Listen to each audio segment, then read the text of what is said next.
Good morning students.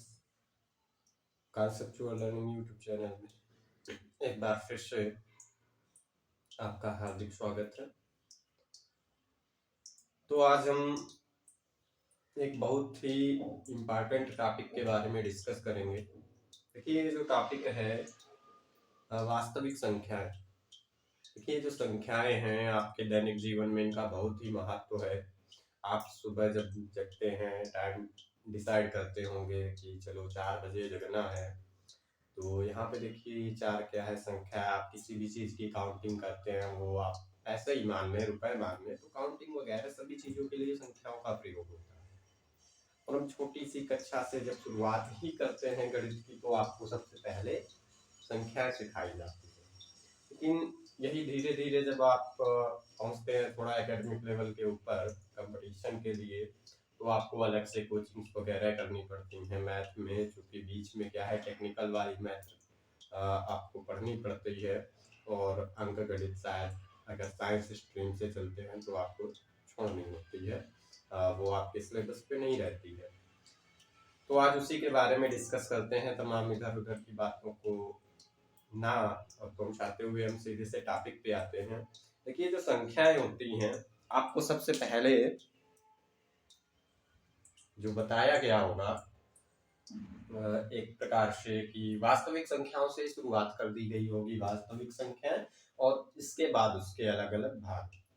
तो चलिए हम आपको बताते हैं ये संख्या शुरू कहाँ से करनी है। एक्चुअली वो आपको फर्स्ट ईयर की क्लास में मिलेगी, लेकिन शुरुआत है चूंकि संख्या की, तो हम अभी से उसके बारे में बताते हैं। और वीडियो के लास्ट तक बने रहिएगा, क्योंकि ये वीडियो आपको स्टार्टिंग से जो संख्या के बारे में आप पढ़ते आए हो, जो चीजें आपको पढ़नी है, जो चीजें पूछी जाती हैं, वो स्टार्टिंग से आपको डिस्कस करते हुए आपको आपके कॉन्सेप्ट की ओर ले चलेंगे। देखिए, जो संख्या शुरू होती है सबसे पहले सम्मिश्र संख्या यानी कॉम्प्लेक्स नंबर। कॉम्प्लेक्स नंबर, इसकी हिंदी होती है सम्मिश्र संख्या। सम्मिश्र संख्या। अब ये सम्मिश्र संख्या क्या होती है, ये फर्स्ट ईयर में आपको पढ़ने को मिलेगा। कुछ इस प्रकार का रूप होता है x प्लस आई वाई। तो यहाँ पे i का मतलब इमेजिनरी पार्ट, इमेजिनरी है, आयोटा बोलते हैं इसको। क्या बोलते हैं? आयोटा। तो देखिए, इसके दो पार्ट होते हैं, जिसपे आई नहीं है वो होता है रियल पार्ट, और जिसके साथ आई है वो होता है इमेजिनरी पार्ट। ठीक, मतलब हिंदी में ये होता है वास्तविक भाग और ये होता है अवास्तविक भाग। अब यहीं से आपको शुरुआत करते हैं हम रियल नंबर पे। देखिए, अवास्तविक का मतलब, अब आपको पढ़ना वास्तविक संख्याएं हैं। अवास्तविक के बारे में कोई ज्यादा डिटेल्स नहीं रहती हैं, ना ही इनके कोई पार्ट बताए गए। तो इसके लिए आपको अभी इस पार्ट को स्किप करते हुए हम आगे चलते हैं वास्तविक संख्याओं की ओर। देखिएगा, अब इसमें वास्तविक संख्याएं यानी जो रियल नंबर हैं, तो रियल नंबर होते क्या है? सबसे पहले कि रियल नंबर क्या है, ये वास्तविक संख्याएं क्या है। वास्तविक संख्याएं, देखिए, आप जो भी संख्याएं प्रयोग करते हैं गणित के अंदर, मैथ के अंदर, मैथमेटिक्स को सॉल्व करने के लिए, वो सभी वास्तविक संख्याएं ही होती हैं। आप वास्तविक संख्याएं क्या है? आप जिनका एक निर्धारित मान नहीं ज्ञात कर सकते हैं, जैसे अभी आयोटा के बारे में हमने बताया था। तो आई का मान तो अंडर रूट -1 होता है, मतलब वर्गमूल के अंदर माइनस का चिन्ह है। जानते हो कि अगर वर्गमूल के अंदर माइनस का चिन्ह है, ऋण का चिन्ह है, तो आप केवल जो संख्या है उसका वर्गमूल निकाल पाएंगे, बाकी जो रिमेनिंग पार्ट रहेगा वो अंडर रूट के अंदर -1 बचा ही रहेगा। तो अवास्तविक संख्याएं हैं, उसके बारे में भी आपको अलग से वीडियो मिल जाएंगे। तो पहले हम वास्तविक संख्याओं की बात करते हैं। अब वास्तविक संख्याएं हैं, इन संख्याओं को हम दो भागों में बांटते हैं। इन संख्याओं को पहले हम दो भागों में बांटते हैं। देखिए, जो वास्तविक संख्याएं हैं इनके दो भाग वैसे जनरली अलग से कुछ अलग अलग प्रकार के भाग बताए जाते हैं, तो मेनली इस कॉन्सेप्ट को समझते जाइए।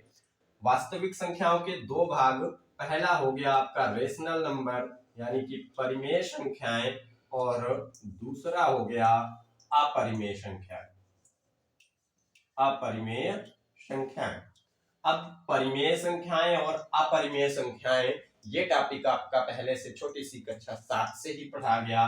परिमेय संख्याएं क्या होती हैं? ऐसी संख्याएं जिन्हें हम P/Q के रूप में लिख सकें, जहां पर एक शर्त भी होती है कि Q का मान कभी भी 0 नहीं होना चाहिए। जबकि अपरिमेय संख्याओं को हम P/Q के रूप में नहीं लिख सकते। तो अपरिमेय संख्याओं को P/Q के रूप में नहीं लिख सकते हैं, जबकि परिमेय को लिखा जा सकता है। अब अपरिमेय संख्याओं के कुछ अलग अलग प्रकार के भेद होते हैं। मतलब उदाहरण है, आपको अंडर रूट, क्यूब रूट के अंदर या 4 रूट के अंदर कोई भी ऐसी संख्या मिले, आपको केवल इस चिन्ह से मतलब नहीं रखना है कि वर्गमूल का चिन्ह लगा है तो हम बोल दें अपरिमेय है। नहीं, वो अपरिमेय। अब अगर हम यहाँ पे 4 कर देते तो ये अपरिमेय नहीं है, इसका तो वर्गमूल निकल आएगा, +-2 निकल आएगा ना। तो ये संख्या जो है ये आपकी परिमेय संख्या हो जाएगी। तो ऐसी संख्याएं आपको वर्गमूल के अंदर मिलती हैं, जिनका ना वर्गमूल हो सके, घनमूल के अंदर है, घनमूल नहीं हो सकता, चतुर्थ मूल है, पंचम मूल है, मतलब उनका वो जो आपका चिन्ह लगा है वो साल्व ना हो, अपरिमेय संख्या है। इसके साथ साथ पाई भी एक अपरिमेय संख्या है, जबकि एक्चुअली पाई का जो मान होता है 22/7 होता है, वो बताया गया है 3.14 भी होता है, लेकिन पाई एक अपरिमेय संख्या ही मानी गई है।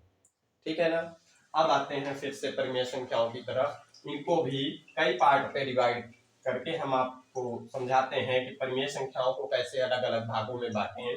देखिए, जो परिमेय संख्याएं हैं, परिमेय संख्याओं में आपने शुरू से पढ़ा होगा, सबसे पहले आपको परिमेय संख्याओं से ही पार्ट पे ले जाते हैं प्राकृतिक संख्या, क्योंकि सभी प्राकृतिक संख्याएं परिमेय होती हैं। ठीक है ना। तो प्राकृतिक संख्याएं, सबसे पहले ही आपको ये प्राकृतिक शब्द लगा हुआ है।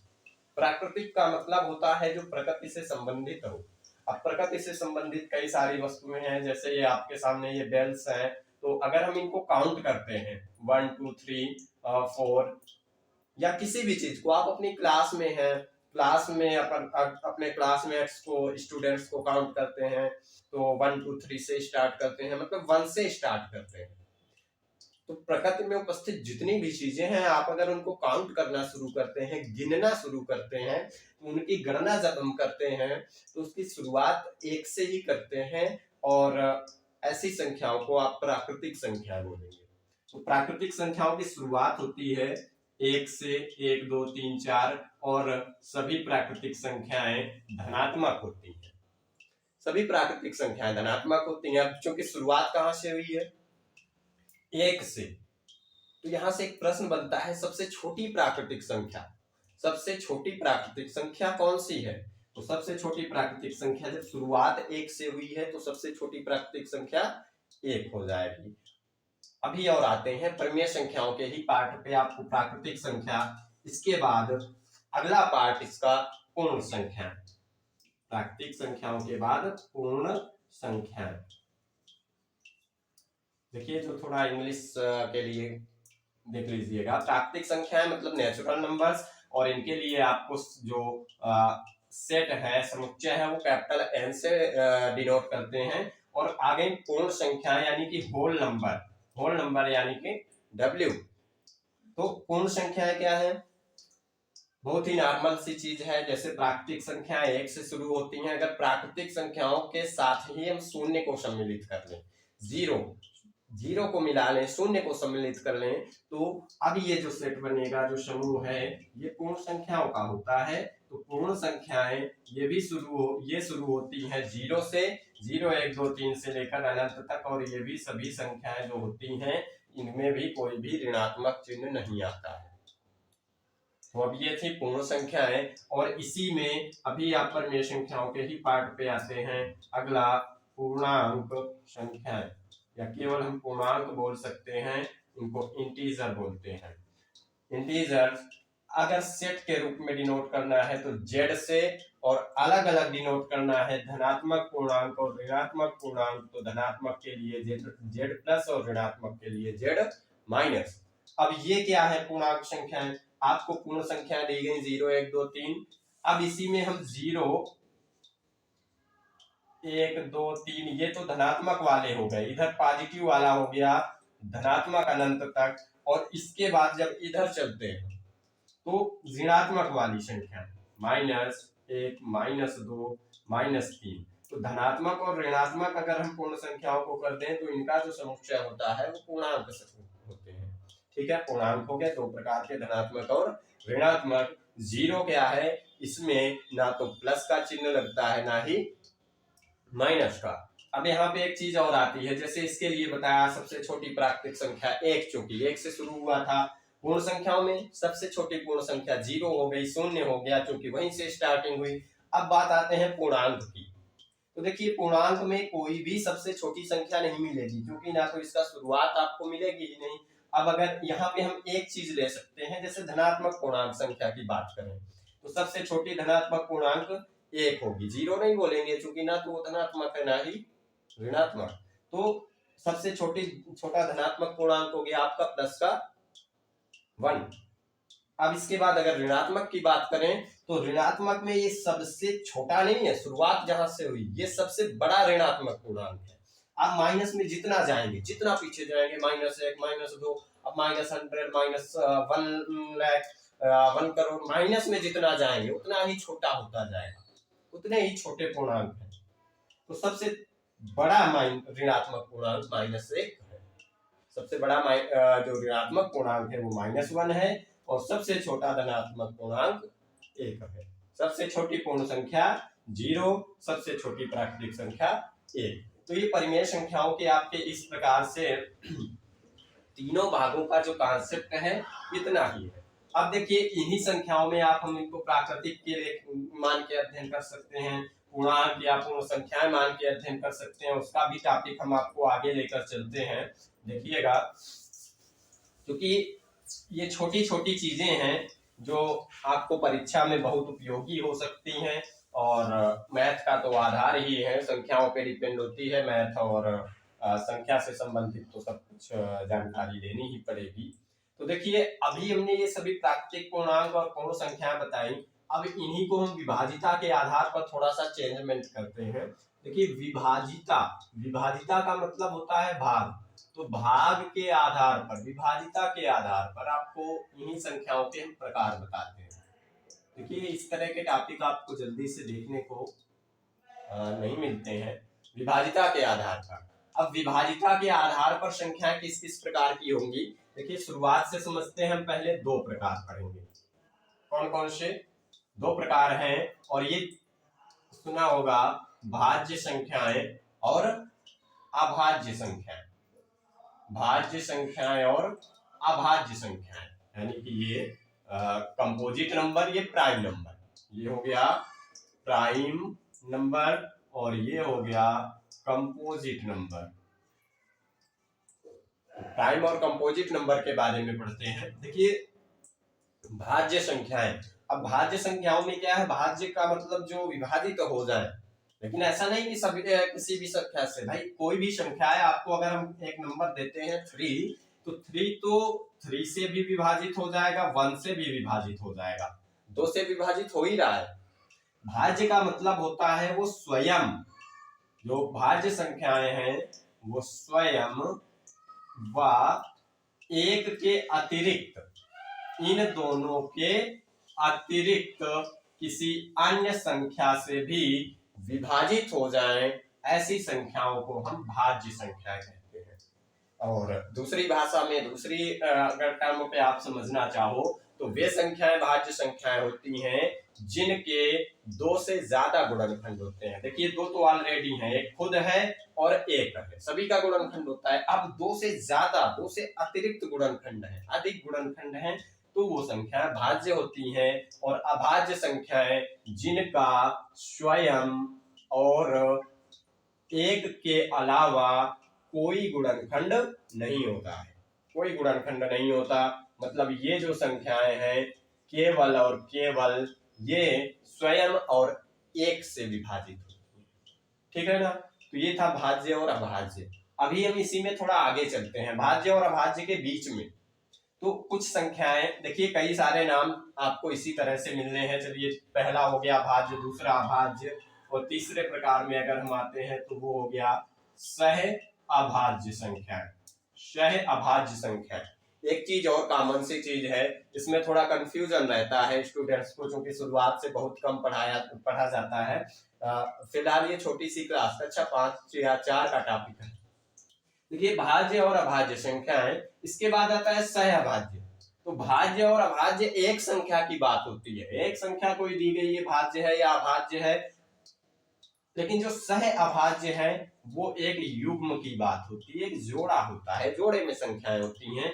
जैसे 3 और 5 दिया गया है, ये दोनों सह अभाज्य हैं, लेकिन हम पहचाने कैसे? देखिए, जो सह अभाज्य होती हैं उन दोनों संख्याओं में एक उभयनिष्ठ गुणनखंड होता है। उभयनिष्ठ गुणनखंड, उभयनिष्ठ का मतलब दोनों में, उभयनिष्ठ गुणनखंड केवल और केवल 1 होता है। मतलब ये दोनों संख्याएं देखिए केवल और केवल 1 से विभाजित हो रही हैं, और कोई भी ऐसी संख्या नहीं है जिससे ये विभाजित हो जाए। तो ये जो जोड़ा है ये सह अभाज्य संख्याओं का है। ये कैसा है? ये सह अभाज्य संख्याओं का है। ठीक है। तो यहाँ पे ये 3 टॉपिक आपको भाज्य, अभाज्य और सह अभाज्य के बारे में बताया गया। अब इसके आगे थोड़ा चलते हैं। देखिए, समय विस्तृत आपको कॉन्सेप्ट के लिए ही देना है, तो आगे बढ़ते हैं। आप इनके एग्जाम्पल्स के बारे में, अगर कॉन्सेप्ट समझ गए हैं तो एग्जाम्पल्स तो बताने की जरूरत वैसे नहीं है, फिर भी आप समझ लीजिए थोड़ा सा। जो भाज्य संख्याओं के बारे में बताया गया, भाज्य का मतलब हमने बताया कोई भी संख्या है उसके 2 से ज्यादा गुणनखंड हो, मतलब वो स्वयं और एक के अतिरिक्त भी अन्य किसी संख्या से अगर विभाजित हो जाए। जैसे 8 है, अब 8 को आप विभाजित करना चाहें तो ये 1 से तो सभी संख्याएं होती हैं, ये 2 से भी विभाजित हो जाएगा, 3 से तो नहीं होगा, 4 से हो जाएगा, 5 से नहीं होगा, 6 से भी नहीं होगा, 7 से भी नहीं होगा, और 8 मतलब खुद से भी विभाजित हो जाएगा। देखिए, पहला और दूसरा ये तो सभी संख्याओं के लिए ही होता है, 1 से और स्वयं से। इसके 2 अतिरिक्त गुणनखंड मिल गए, ये 2 और 4 से भी विभाजित हो रहा है, तो ये भाज्य है। अब अगर अभाज्य की बात करें तो प्रत्येक वह संख्या जो आपको मिलती है और स्वयं और एक के अलावा किसी से विभाजित नहीं होती, जैसे 2 हो गया, 3 हो गया, 5 हो गया, ये कोई भी संख्या स्वयं और 1 के अलावा विभाजित नहीं होती है। इससे संबंधित तो बहुत सारे क्वेश्चन बनते हैं, चूंकि विभाजिता के नियम भी हैं, आगे अगले वीडियो पे आपको वो भी प्रोवाइड कराए जाएंगे। तो अभाज्य संख्या से कुछ क्वेश्चन बनते हैं। देखिए, 2 है, तो 2 तो एक सम संख्या है। सम संख्याओं के बारे में अभी इसी वीडियो में आप पढ़ेंगे। देखिए, ये अभाज्य संख्या है और सबसे छोटी अभाज्य संख्या है, क्योंकि एक क्या है 1, ना तो भाज्य है ना ही अभाज्य है। भाज्य के लिए 2 से ज्यादा गुणनखंड होने चाहिए, अभाज्य के लिए 2 तो कॉमन है, 1 और स्वयं, लेकिन यहाँ 1 का 1 ही, एक ही गुणनखंड है और दूसरा नहीं है। तो ये ना तो भाज्य है ना ही अभाज्य है, ये दोनों प्रकार की संख्या नहीं है, छोड़ देते हैं। अभाज्य संख्या 2 से शुरू होती है, 2, 3, 5, 7, 11, ऐसे ही आगे बढ़ते जाएंगे। तो अब आते हैं, सहभाज्य का एग्जाम्पल देके ही आपको परिभाषा समझाई गई थी। अब आते हैं इसी में भाज्य के प्रकार में ही विभाजिता अगर 2 से है तो उसके अकॉर्डिंग आपको अलग अलग प्रकार की 2 संख्या बताई गई थी, सम संख्या और विषम संख्या। सम और विषम संख्या, तो सम का मतलब हो गया इवन नंबर, विषम यानी कि ऑड नंबर। अब देखिए इसके बारे में, सम संख्याएं क्या है? ऐसी संख्याएं जो 2 से पूरी पूरी विभाजित हो, 2 से विभाजित हो जाती हैं। विषम संख्याएं 2 से विभाजित नहीं होती हैं। तो जैसे सम संख्याएं हो गई 2, 4, 6, 8 वगैरह वगैरह, डाट डाट, मतलब जो 2 से विभाजित हो रही हैं सम संख्याएं हैं, और जो 2 से विभाजित ना हो वो विषम संख्याएं हैं। 1 हो गया, 3 हो गया, 5 हो गया, 7 हो गया, डाट डाट, ऐसे ही 2 2 के डिफरेंस में तो ये सम और विषम संख्याओं की बात थी। तो सम संख्याएं 2 से विभाजित होगी, विषम संख्याएं 2 से विभाजित नहीं होती हैं। तो आज का जो टॉपिक है आपको यहीं तक। अब इसके आगे हम विभाजिता के नियम पे चर्चा करेंगे थोड़ी सी। देखिए, विभाजिता से संबंधित जो नियम होते हैं, विभाजिता या विभाज्यता, मतलब कोई भी संख्या आपको बड़ी सी दी गई है और आपको पहचानना है कि वो संख्या किससे पूरी तरह से विभाजित हो जाएगी। अथवा कुछ क्वेश्चंस ऐसे भी आते हैं, कुछ 4 अंक, 3 अंक या 6 अंकों की संख्या दी गई है और बीच में थोड़ा सा स्पेस दिया गया है कि यहाँ पर क्या भरें कि संख्या 3 से विभाजित हो जाए, 2 से विभाजित हो जाए। तो इसके लिए विभाजिता के नियम अनिवार्य रूप से आपको तैयार रखने हैं। ऐसा नहीं कि अब वहां पे बार बार देखे हैं, मैंने भी यूट्यूब पे काफी सारे वीडियो लोग बताते हैं सीधे ऑप्शन रखिए विभाजित करके देख लीजिए। अरे भाई, ऑप्शन रख के विभाजित करना, आपके पास 4 ऑप्शन है। ध्यान दीजिएगा, जब लोग यूट्यूब पे वो चीज समझाते हैं, पढ़ाते हैं, वो तो उनको पहले से ही पता है कि इसका ये ऑप्शन है, सही है, तो आपको वही रख के दिखा देंगे। तो उनके लिए तो समय बचा नहीं है। मान लीजिए आपके क्वेश्चन पेपर में कोई क्वेश्चन आया है, अब उसमें ऑप्शन 4 दिए हैं, चौथा सही है, आप 3 को चेक करोगे, उतनी देर में बहुत ज्यादा टाइम चला जाएगा। इसीलिए तो कॉन्सेप्चुअल लर्निंग पे आप आएंगे। कॉन्सेप्ट मतलब आपको विभाजिता के नियम पता रहेंगे, और विभाजिता के नियम अगर पता है तो सीधे से आप अपना नियम लगाएंगे और 2 सेकंड, 3 सेकंड या मान लीजिए 10 सेकंड में आपका आंसर आपके सामने। तो इसके लिए आपको नेक्स्ट वीडियो का इंतजार करना पड़ेगा, और नेक्स्ट वीडियो का कोई बहुत ज्यादा इंतजार नहीं करना है, कल ही आपके लिए वो वीडियो प्रोवाइड करा दी जाएगी। धन्यवाद।